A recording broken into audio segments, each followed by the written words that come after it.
പ്രാണനായി. രചന നിലാവിൻ്റെ കൂട്ടുകാരി. അവതരണം സാലിം കരുളായി. അങ്ങനെ വിടാൻ പറ്റില്ലല്ലോ മോളെ, നമ്മൾ തമ്മിലൊരു കടം ബാക്കിയില്ലേ? ഏതായാലും പറ്റിയ സമയത്താ നീ ഞങ്ങളുടെ മുന്നിൽ വന്ന് പെട്ടത് അല്ലേടാ. രാധവിനെ നോക്കി നെഞ്ചെന്ന് അമർത്തി ഒഴിഞ്ഞുകൊണ്ട് റിയാസ് ആദ്യം രാധവിനോട് പറഞ്ഞു തുടങ്ങി. പിന്നെ അവൻ്റെ കൂട്ടുകാരോട് ചോദിച്ചുകൊണ്ട് നിർത്തിയതും അവരും വല്ലാത്തൊരു ഭാവത്തിൽ ചിരിച്ചുകൊണ്ട് റിയാസിനും രാധവിനും അരികിലേക്ക് ചുവട് വെച്ചു.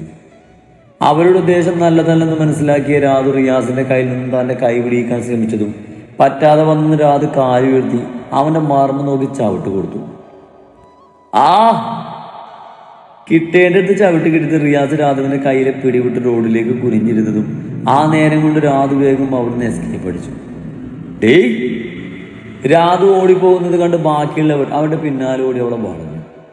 ദേ, മുന്നിൽ നിന്ന് മാറിക്കോ, എനിക്ക് പോണം. രാധു ഉള്ളിലെ ഭയം മറച്ചു വെച്ചുകൊണ്ട് പറഞ്ഞു. ഞങ്ങൾക്കിട്ട് ഉണ്ടാക്കിയിട്ട് നിന്നെ അങ്ങനെ വീടില്ലടി ഞങ്ങള്. അതും പറഞ്ഞവർ 3 പേരും രാധുവിന് നേരെ നടന്നെടുത്തതും രാധു കയ്യിലുള്ള ബാഗ് വീശി അടിച്ച് മുന്നോട്ട് ഓടിയതും നിലത്ത് വീണ് കിടന്നവൻ തറയിൽ കിടന്നൊരു അത്യാവശ്യം വലിയൊരു മരക്കഷ്ണം എടുത്ത് രാധുവിന്റെ കാലിലേക്ക് എറിഞ്ഞതും പെട്ടെന്നുള്ള ആക്രമണത്തിൽ രാധു അങ്ങോട്ട് ചീറിപ്പാഞ്ഞു വന്ന കാറിന് മുന്നിൽ കമിഴ്ന്നടിച്ച് വീണിരുന്നു. വീഴ്ചയിൽ നെറ്റി റോഡിലിടിച്ചതും രാധുവിന്റെ കണ്ണുകൾ വേദന കൊണ്ടും ദേഷ്യം കൊണ്ടും വലിഞ്ഞു മുറുകി. രാധുവിന് ആരെങ്കിലും ദേഹം നോവിച്ച കാലിയളകും. ഇതേസമയം രാധു തന്റെ കാറിന് മുന്നിലേക്ക് വീണത് കണ്ട് ധ്യാൻ വേഗം ഡ്രൈവർ സീറ്റിൽ നിന്നിറങ്ങി രാധുവിന്റെ അടുത്തേക്ക് ഓടി. ധ്യാൻ അവളുടെ അടുത്തേക്ക് എത്തുന്നതിന് മുമ്പായി നിലത്തുള്ള മരക്കഷ്ണവും എടുത്ത് എണീറ്റ് അവളുടെ അടുത്തേക്ക് വേഗത്തിൽ ചുവട് വെച്ച് ദേഷ്യത്തിൽ മുന്നിലായി വരുന്നവന്റെ തലക്ക് കയ്യിലുള്ള മരക്കഷ്ണം കൊണ്ട് ആഞ്ഞൊരു അടി വെച്ച് കൊടുത്തു. ആ അമ്മേ! തലക്കേറ്റടിയിൽ തലപൊത്തി അവൻ നിലത്തേക്ക് ഇരുന്നതും രാധു ദേഷ്യം തീരാതെ അവനെ പൊതിരത്തല്ലി. അത് കണ്ട് രാധുവിന് നേരെ പാഞ്ഞെടുത്തവന്മാരെയും അവൾ ആ മരത്തടി കൊണ്ട് ആഞ്ഞു തല്ലിക്കൊണ്ടിരുന്നു. കൂടുതൽ വേച്ച് അങ്ങോട്ട് വന്ന റിയാസിനും നല്ലോണം കിട്ടുന്നുണ്ടായിരുന്നു. ധ്യാനാണെങ്കിൽ രാധുവിന്റെ ഭാവം കണ്ട് പകച്ചുകൊണ്ട് അവളെ തന്നെ നോക്കി നിന്നു. ശരിക്കും പറഞ്ഞ രാധുവിന്റെ പെർഫോമൻസ് കണ്ട് ധ്യാന്റെ കിളികളെല്ലാം കൂടും കുടുക്കെടുത്ത് പറന്നുപോയിരുന്നു. ആ എന്നെ വിടാ! രാധുവിന്റെ അലറൽ കേട്ട് ബോധത്തിലേക്ക് വന്ന ധ്യാൻ കാണുന്നത് രാധുവിനെ പിടിച്ചു വെച്ച് അവളെ ബലമായി അവളിലേക്ക് അടുക്കാൻ ശ്രമിക്കുന്ന റിയാസിനെയാണ്. ഡോ! അത് കണ്ട് ഞാൻ പല്ല് കടിച്ച് വേഗം പോയി അവനെ തള്ളി മാറ്റി രാധുവിനെ പിടിച്ചു വെച്ച് അവന്മാരെ ചവിട്ടി വീഴ്ത്തി. വീഴാൻ പോയ രാധുവിനെ വലിച്ച് അവൻ്റെ അടുത്തായി നിർത്തി. സാർ ഇതിൽ ഇടപെടണ്ട, അവളെങ്ങ് തന്ന് സാറ് പോകാൻ നോക്ക്. വീടിനടുത്തും എഴുന്നേറ്റ് റിയാസ് ധ്യാൻ നേരം നടന്നുകൊണ്ട് പറഞ്ഞതും അടികൊണ്ട് അവശനായവനെ നിനക്ക് കിട്ടിയതെന്ന് പോരെന്ന രീതിയിൽ ധ്യാൻ ഒന്ന് നോക്കി. അങ്ങനെ അങ്ങ് പോകാൻ പറ്റില്ലല്ലോടാ. ധ്യാനം വിടാൻ ഉദ്ദേശമില്ലാത്ത രീതിയിൽ പറഞ്ഞു. അതെന്താ സാറേ, സാറിന് വേണോ ഇവളെ? എന്നാ ഞങ്ങളുടെ കൂടെ കൂടിക്കോ, നമുക്ക് ഒരുമിച്ച് ഇവിടെ സ്നേഹിക്കാന്നേ. റിയാസ് ഒരു വഷളം ചിരിയോടെ ധ്യാനിനോട് പറഞ്ഞതും ധ്യാൻ പൊട്ടി വന്ന ദേഷ്യത്തിൽ കാലുവെത്തി അവന് നെഞ്ചിൽ ആഞ്ഞൊരു ചവിട്ട് കൊടുത്തു. നോവിനെല്ലില്ലെന്ന് കരുതി എന്ത് വേണ്ടാത്തൊരു പറയാന്ന് കരുതൂടാ പൊന്നെ. ധ്യാൻ ദേഷ്യത്തിൽ റിയാസിന്റെ ഷർട്ടിനെ കോളറിൽ പിടിച്ച് പോക്കി കൈമടക്കി മൂക്കിനിട്ട് കൊടുത്തു. തന്റെ ചെങ്ങാതിയെ അടിക്കുന്നത് കണ്ട് കലിയിലേക്ക് റിയാസിന്റെ കൂട്ടുകാർ ധ്യാനിനടുത്തേക്ക് പാഞ്ഞെടുത്തു. പിന്നെ അവിടെ നടന്നത് നല്ലൊരു അടി തന്നെയായിരുന്നു. ആദ്യത്തെ പകപ്പ് മാറിയതും നല്ലൊരു നാടൻ തല്ല് നേരിട്ട് കാണാൻ കഴിഞ്ഞ സന്തോഷത്തിൽ രാധുവിന്റെ മുഖവും വിടുന്നു. എന്റെ മാഷേ, നിങ്ങൾ പൊളിച്ചു, കലക്കി. ഷോ, എനിക്ക് രോമാഞ്ചം വന്നിട്ടോ. എല്ലാത്തിനെയും മടിച്ച് ഇഞ്ചപ്പരമാക്കി ഒരു ഭാഗത്തേക്കിട്ട് ധ്യാൻ വന്നതും രാധവനെ നോക്കി ആവേശത്തോടെ പറഞ്ഞു. ചേലക്കാതെ പോയി കാറി കയറടി. ആടെ അമ്മ നമുക്ക് വായു ഗുളിക വാങ്ങിക്കാനടി. പോന്നെ പുഞ്ഞാരമോളെ ഈ പാതിരാത്രി കെട്ടിയെടുത്തത്. ധ്യാൻ ദേഷ്യത്തിൽ രാധുവിനെ നേരെ അലറിക്കൊണ്ട് പാഞ്ഞതും അനുസരിച്ചില്ലേ തന്നെ വിട്ടിട്ട് പോയാലോ, രാത്രി ആയതുകൊണ്ട് റിസ്ക് എടുക്കാൻ വയ്യെന്നും പറഞ്ഞ് രാധു വേഗം റോഡിൽ വീണ് കിടക്കുന്ന ബാഗുകൾ എടുത്ത് കാറിന്റെ കോർണർ സീറ്റിൽ കയറിയിരുന്നതും രാധുവിനൊന്ന് തറപ്പിച്ച് നോക്കി ഉടുത്തിരിക്കുന്ന കാവിക്കൈനിയുടെ തുമ്പ് കൊണ്ട് മുഖം ശരിക്കൊന്ന് തുടച്ച് ഡ്രൈവർ സീറ്റിലേക്ക് ഇരുന്നു. ഇതേ സമയം റൂമിന്റെ ഡോറിന് മുന്നിലെത്തിയതും മിത്രയിൽ വല്ലാത്തൊരു പരവേശം നടന്നിരുന്നു. ഉയർന്ന നെഞ്ചെടുപ്പിന് വരുതിയിലാക്കി അവൾ പതിയെ ഡോർ തുറന്ന് മുന്നോട്ട് ചുവട് വെച്ചു. വാതിൽ പാളി പതിയെ തുറന്ന് മിത്ര തലയുള്ളിലേക്ക് ഇട്ടു നോക്കി. ബെഡിൽ ബുക്കും വായിച്ച് കിടക്കുന്ന ഡേവിയെ കണ്ട് എന്തെന്നില്ലാതെ അവളിൽ വിറയിൽ പടർന്നുവെങ്കിലും ഒന്ന് നിശ്വസിച്ച് മിത്ര റൂമിൽ കയറി വാതിൽ പാളികൾ ചേർത്തടച്ച് അലമാരയുടെ മിററിന് മുന്നിൽ പോയി നിന്ന് മുടഞ്ഞിട്ട മുടി അഴിച്ചിട്ട് ചീകാൻ തുടങ്ങി. ഇടക്ക് മിററിലൂടെ മിത്രയുടെ നോട്ടം ബെഡിന്റെ ഹെഡ് ബോർഡിൽ ചാരിയിരിക്കുന്ന ഡേവിയിലേക്ക് പാറി വീണുകൊണ്ടിരുന്നു. വാതിലടക്കുന്ന ശബ്ദം കേട്ട് ഡേവി മുഖമുയർത്തി മിത്രയെ നോക്കി. മിററിൽ കൂടി അവളുടെ നോട്ടം തന്നിലേക്ക് നീളുന്നതും താൻ ആ നോട്ടത്തെ അവഗണിക്കുമ്പോൾ ആ കവളുകൾ കുട്ടിക്കലം പോലെ ഉയർത്തുന്നത് കണ്ടപ്പോൾ ഡേവിയുടെ ചുണ്ടിൽ പുഞ്ചിരി പിരിഞ്ഞു. അതവിടെ നിന്നോട്ടെ, ഞാൻ കിടക്കുമ്പോൾ ഓഫ് ചെയ്തോളാം, താൻ കിടന്നോ. മിത്ര മുടിയെല്ലാം ചീകി വാരിക്കിട്ടു ചീരി കെട്ടി കിടക്കാനായി ലൈറ്റ് അണക്കാൻ പോയതും ഡേവിഡ് മിത്രയോടായി പറഞ്ഞതും മിത്ര തലയാട്ടി ബെഡിൽ വന്ന് കിടന്നു. ഇടയ്ക്ക് ബുക്കിൽ നിന്നും ഡേവിയുടെ ശ്രദ്ധ മിത്രയിലേക്ക് പതിഞ്ഞതും എന്തൊക്കെയോ കാര്യങ്ങൾ ആലോചിച്ച് കിടക്കുന്നവളെ കണ്ട് അവനെ നെറ്റിച്ചുളിഞ്ഞു. കുറച്ച് കഴിഞ്ഞ് ഡേവിഡ് ബുക്ക് മടക്കി വെച്ച് ലൈറ്റ് ഓഫ് ചെയ്ത് ബെഡിൽ വന്ന് കിടക്കുമ്പോഴും മിത്ര കാര്യമായ ആലോചനയിൽ തന്നെയായിരുന്നു. എന്നതാ ദേവ നിനക്ക് ഇത്ര ആലോചിക്കാൻ? ഭിത്തിയോട് ചാരി കിടക്കുന്ന മിത്രയുടെ ഇടുപ്പിലൂടെ കൈയിട്ട് അവളെ വലിച്ച് തന്നെ നെഞ്ചോട് ചേർത്ത് കിടത്തിക്കൊണ്ട് ഡേവിഡ് ചോദിച്ചു. ഞാൻ ഇച്ചാനെ കുറിച്ച് ആലോചിച്ചതാ. ഡേവിഡിന്റെ നെഞ്ചിലേക്ക് കയറി കിടന്ന് അവനെ ചുറ്റിപ്പിടിച്ചുകൊണ്ട് മിത്ര പറഞ്ഞു. എന്നെ കുറിച്ച് എന്നതാ കൊച്ചേ നിനക്ക് ആലോചിക്കാൻ? മിത്ര പറഞ്ഞതൊക്കെ കേട്ട് ഡേവിഡ് തുറന്നിട്ട ജനൽവാതിലിനിടയിലൂടെ വരുന്ന നിലാവിന്റെ വെട്ടത്തിൽ തെളിഞ്ഞു കാണുന്ന തന്റെ നെഞ്ചിൽ കിടക്കുന്ന മിത്രയുടെ മുഖത്തേക്ക് സംശയത്തോടെ നോക്കിക്കൊണ്ട് ചോദിച്ചു. അത് പിന്നെ ഇച്ചാൻ എന്നു മുതലാ എന്നോട് ശരിക്കും ഇഷ്ടം തോന്നിയത്? ഡേവിഡിനോടൊന്നുകൂടെ ചേർന്ന് കിടന്ന് തലയുയർത്തി അവന്റെ മുഖത്തേക്ക് ഉറ്റു നോക്കിക്കൊണ്ട് മിത്ര ചോദിച്ചു. അങ്ങനെ ചോദിച്ചാ ഈ വീട്ടിൽ എല്ലാവരുടെയും മനസ്സിൽ കയറിക്കൂത്തിന് പിന്നാലെ തന്നെ എൻ്റെ മനസ്സിലും. പക്ഷേ എനിക്കത് അംഗീകരിക്കാൻ മടിയായിരുന്നു. കാരണം നിന്റെ ലൈഫ് ഇല്ലാതാകരുതെന്നായിരുന്നു. അതുകൊണ്ട് മാത്രം മനഃപൂർവ്വം നിന്നെ ഒഴിവാക്കാൻ ശ്രമിച്ചത്.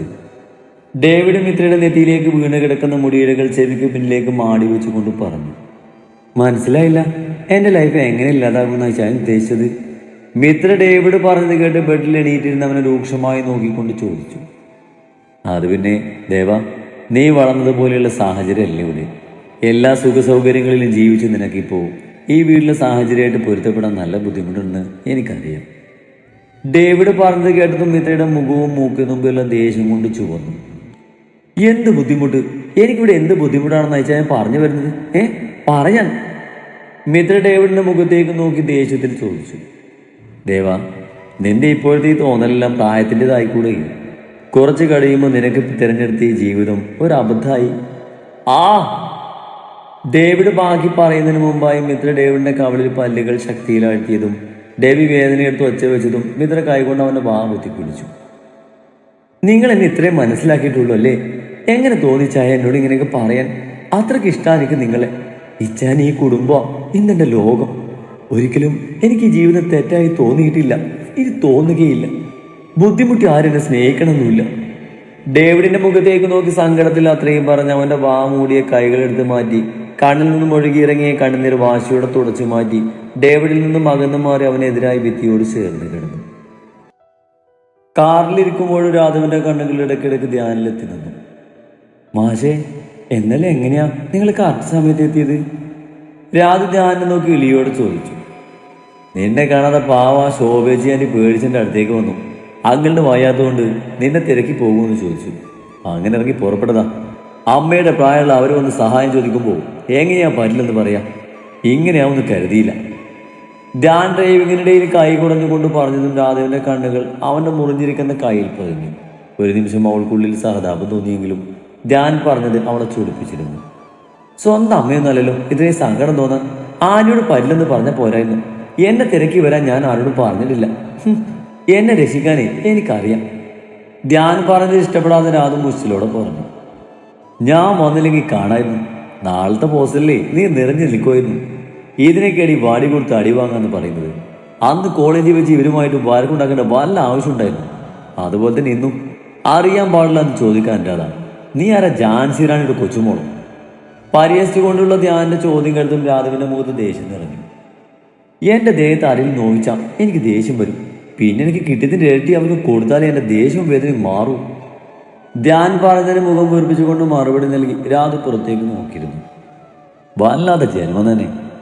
രാധ പറഞ്ഞത് കേട്ട് ധ്യാൻ അവൾ കേൾക്കാതെ പതിയെ പിറുപിടുത്തു. പിന്നെ വീടെത്തും വരെ ഇരുവരും പരസ്പരം ഒന്നും മിണ്ടാൻ പോയില്ല. വേഗം ഇറങ്ങി പോകാൻ നോക്ക്. രാധ താമസിക്കുന്ന വീടിന്റെ ഗേറ്റിന് മുമ്പിലായി ധ്യാൻ കാറ് നിർത്തി രാധുവിനോടായി പറഞ്ഞു. താങ്ക്സ് മാഷേ. കാറിൽ നിന്നിറങ്ങി രാധു എന്തൊക്കെയായാലും ധ്യാനാണല്ലോ തന്നെ അവരുടെ കയ്യിൽ നിന്ന് രക്ഷിച്ചെന്ന് ഓർത്ത് പറഞ്ഞു. ഓ അതെ, നിങ്ങൾ എന്തോന്ന് മനുഷ്യനാ. ഒരാൾ താങ്ക്സ് പറഞ്ഞാൽ തിരിച്ചൊന്ന് പുഞ്ചിരിക്കെങ്കിലും ചെയ്തൂടെ? ഇതൊരുമാതിരി ജാടക കൈയും കാലും വെച്ച മാതിരി. ധ്യാനിന്റെ അലസ്വഭാവം കൊണ്ട് രാധു കെറുവോടെ പറഞ്ഞതും ധ്യാൻ അവളെ പല്ല് കടിച്ച് നോക്കി. വീട്ടിൽ പൊടി. രാധുവിനോട് പറഞ്ഞ് ധ്യാൻ കാറ് സ്റ്റാർട്ട് ചെയ്തു. അയ്യോ മാഷി പോകല്ലേ. രാധ ധ്യാൻ പോകാൻ നിൽക്കുന്നത് കണ്ട് വേഗം തടഞ്ഞുകൊണ്ട് പറഞ്ഞ് ഡ്രൈവിംഗ് സീറ്റിന്റെ അരികിലേക്ക് ചെന്നു. എന്താടി? രാധ ബാഗ് തപ്പുന്നത് കണ്ട് ധ്യാൻ സംശയത്തിൽ അവളോട് ചോദിച്ചു.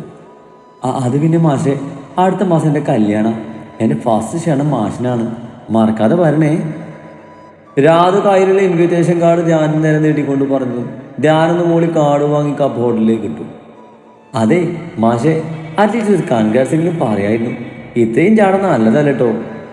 രാധ വേഗം നോക്കി കാത്തു നിൽക്കുന്ന ആന്റിയുടെ അടുത്തേക്ക് ഓടുന്നതിനിടയിൽ ധ്യാനോടായി വിളിച്ചു പറഞ്ഞു. ഇതിനൊക്കെ കിട്ടുന്നവരുടെ ഭീതി. ഓടിപ്പോയി ആന്റിയെ കെട്ടിപ്പിടിച്ച് എന്തൊക്കെയോ പറയുന്ന രാധവനെ നോക്കി പിന്നെ അവൾ തന്ന വെഡിങ് കാർഡിലേക്ക് നോക്കി ധ്യാൻ സ്വയം പറഞ്ഞ് കാറ് സ്റ്റാർട്ട് ചെയ്ത് അവിടുന്ന് പോയി. ഡെബി ഒന്ന് നിശ്വസിച്ച് മുഖം ചരിച്ച് മിത്രയെ നോക്കി. ഡെബിക്കെതിരായി തിരിഞ്ഞ് ഭിത്തിയോട് ചേർന്നാണ് കിടക്കുന്നത്. ഇടയ്ക്ക് അവളുടെ ശരീരം ഇളകുന്നതും ഇടയ്ക്ക് അടക്കി പിടിച്ച് തേങ്ങലിനെയും ശബ്ദം കേട്ടതും ഡേവിഡ് മിത്രയോട് ചേർന്ന് കിടന്നു. ദേവാ. ഡേവിഡ് മിത്രയുടെ കയ്യിൽ കൈവച്ച് പതിയെ വിളിച്ചതും ഡേവിഡിന്റെ കൈ ഒറ്റ താട്ടിലായിരുന്നു മിത്ര. ദേവാ. മിത്രയുടെ പിൻകഴുത്തിൽ പറ്റിക്കിടക്കുന്ന മുടിയിടകൾ മാടിയൊതുക്കി അവളെ ചുണ്ടുകൾ ചേർത്ത് മുഖം പൂഴ്ത്തി വെച്ച് മിത്രയുടെ വായിലൂടെ കൈയിട്ട് അവളെ ചേർത്ത് പിടിച്ചുകൊണ്ട് ഡേവിഡ് വിളിച്ചതും ഡേവിഡിന്റെ പ്രവൃത്തിയിൽ തരിച്ചു പോയ മിത്ര ഡേവിഡിന്റെ കയ്യിൽ കിടന്ന് കുതറി. ദേവാ, പിണക്കാണൊടി. മിത്ര കുതറി മാറാൻ നോക്കും തോറും ഡേവിഡ് അവളെ തന്നോട് കൂടുതൽ ചേർത്ത് പിടിച്ചു. അവളുടെ ചെവിത്തുമ്പിൽ ചുണ്ടുകൾ ചേർത്തുകൊണ്ട് ഡേവിഡ് ചോദിച്ചതും മിത്ര ഒന്നും മിണ്ടാതെ ബെഡ്ഷീറ്റിന്റെ കൈകൾ കൊണ്ട് തുരുത്ത് പിടിച്ചു കിടന്നതും മിത്രയുടെ പരിഭവം മനസ്സിലാക്കിയ ഡേവിഡ് അവളെ ഞൊടിയുടെ നേരം കൊണ്ട് തന്നെ ചെരിച്ച് തന്നെ നെഞ്ചിലേക്ക് കിടത്തി. അയ്യേ, എന്നതാ ദേവാ ഇത്? മിത്രയുടെ കവളിൽ കണ്ണുനീർ തുളച്ച് ചിരിച്ചുകൊണ്ട് ഡേവിഡ് ചോദിച്ചതും അവന്റെ ചിരി കണ്ട് ദേഷ്യം വന്ന മിത്ര ഡേവിഡിനെ തള്ളിമാരി ബെഡിൽ എഴുന്നേറ്റിരുന്നു. ഇച്ചാൻ എന്നോട് മിണ്ടണ്ട. ഇച്ചാൻ എന്നോട് ഒരു സ്നേഹമല്ല, അതുകൊണ്ടാണല്ലോ